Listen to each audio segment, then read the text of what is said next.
अदालत की कार्रवाई को हल्के में नहीं लिया जा सकता। हम आपकी माफी स्वीकार नहीं कर सकते। 21 नवंबर के अदालत के आदेश के बाद भी अगले दिन रामदेव, बालकृष्ण और पतंजलि ने प्रेस कॉन्फ्रेंस की।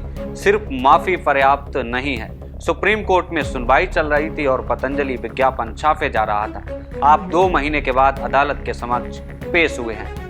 ये नसीहत और फटकार देश की सर्वोच्च अदालत यानी कि सुप्रीम कोर्ट ने योग गुरु बाबा रामदेव को लगाई है। नमस्कार, मेरा नाम है रानू मिश्रा और आप देख रहे हैं पंजाब केसरी टीवी। आयुर्वेदिक कंपनी पतंजलि आयुर्वेदिक के भ्रामक विज्ञापन मामले में आखिरकार आज योग गुरु बाबा रामदेव और पतंजलि ग्रुप के एमडी यानी बालकृष्ण सुप्रीम कोर्ट में पेश हुए। सुप्रीम कोर्ट ने पतंजलि आयुर्वेद के खिलाफ इंडियन मेडिकल एसोसिएशन ने भ्रामक विज्ञापन को लेकर याचिका लगाई है। इसी को लेकर जस्टिस हिमा कोहली और जस्टिस एहसानुद्दीन अमानुल्लाह की बेंच ने आज सुनवाई की। बाबा रामदेव व्यक्तिगत रूप से पेश होने के लिए जारी किए गए समन के तहत सुप्रीम कोर्ट पहुंचे थे।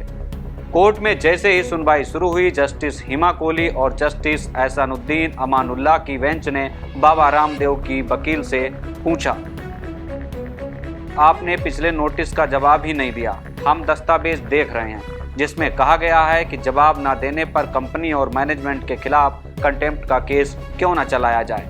हलफनामा कहाँ है? क्या कोर्ट से पूछकर हलफनामा लिखेंगे? 21 नवंबर को कोर्ट में हलफनामा देने के बाद भी पतंजलि ने भ्रामक विज्ञापन दिया। रामदेव ने अगले दिन प्रेस कॉन्फ्रेंस भी की।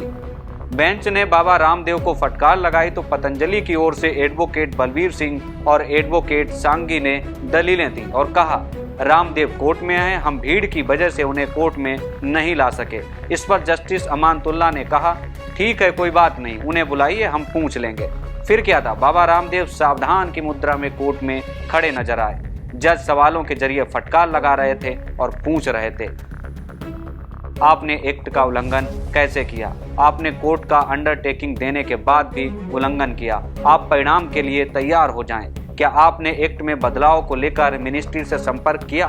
मामले की सुनवाई के बावजूद अखबारों में विज्ञापन दिए जा रहे थे और आपके मुवक्किल विज्ञापनों में नजर आ रहे थे। आप देश की सेवा करने का बहाना मत बनाइए।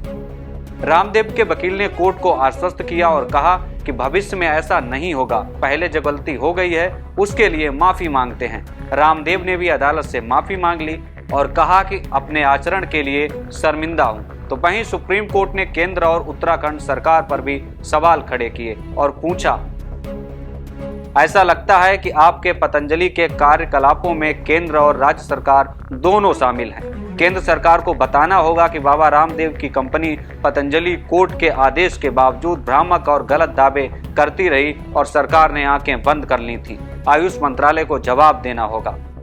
हालांकि ये कोई पहली बार नहीं है, इससे पहले भी सुप्रीम कोर्ट पतंजलि के उत्पादों को लेकर फटकार भी लगा चुका है। न्यायमूर्ति हिमा कोहली और न्यायमूर्ति अमानुल्लाह की पीठ ने पहले के आदेशों का पालन नहीं करने के लिए आलोचना भी की थी।